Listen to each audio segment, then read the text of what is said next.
What's going on? It's Chris with Dan Libby Refrigeration, Heating, and Air Conditioning. Oh, is HVAC for you.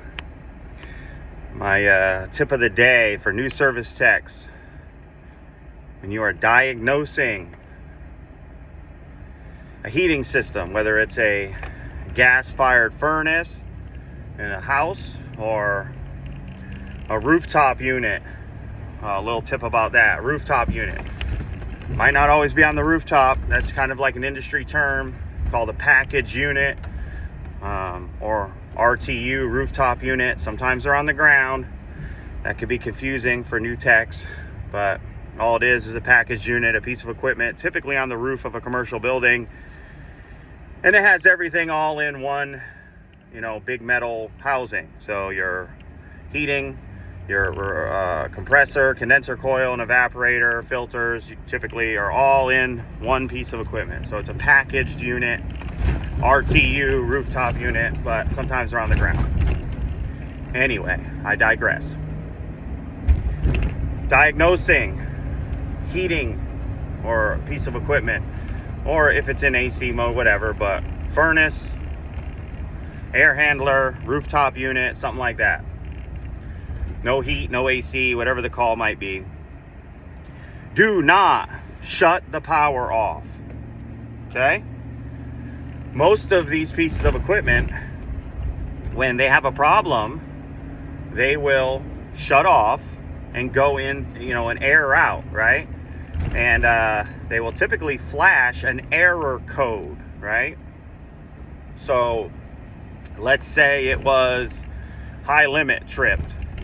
High limit trips, sometimes the draft inducer will stay running, the indoor blower will stay running, but the unit won't be producing any heat, right?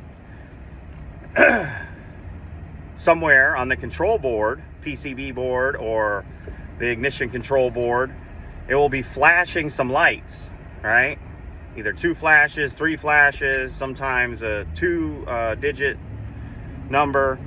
And then typically on the panel of the unit, you count the flashes, and then on the panel, you'll look for the little chart, and it will show you what that error code is, right? So hypothetically, let's say 2 flashes is high limit. So you'll take the cover off the unit. There's usually a little window. Sometimes you don't even have to take the cover off. You could just look through the little window and see the light flashing. Count the flashes, look on the chart. Okay, high limit, right? Then you can continue diagnosing from there. Sometimes it gives you a list of problems it could be, right? But if you walk up to that equipment and you shut the power off, it will clear that error code out, right? And then usually you turn the power back on, the unit will start up and run. And now you have no idea what shut that piece of equipment off, what error shut that piece of equipment off, right? Same thing, if a homeowner calls, no heat, tell them don't touch anything, right? Until you can get there and see what the code is, okay?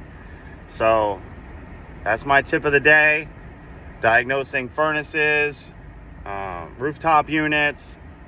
Do not shut the power off. Look for the error code first. Figure out what it is. Write it down so you don't forget. Then you can kill the power and, continue on diagnosing, right? But look at what the code is first before you kill the power. That's my tip of the day. You'll have a good one.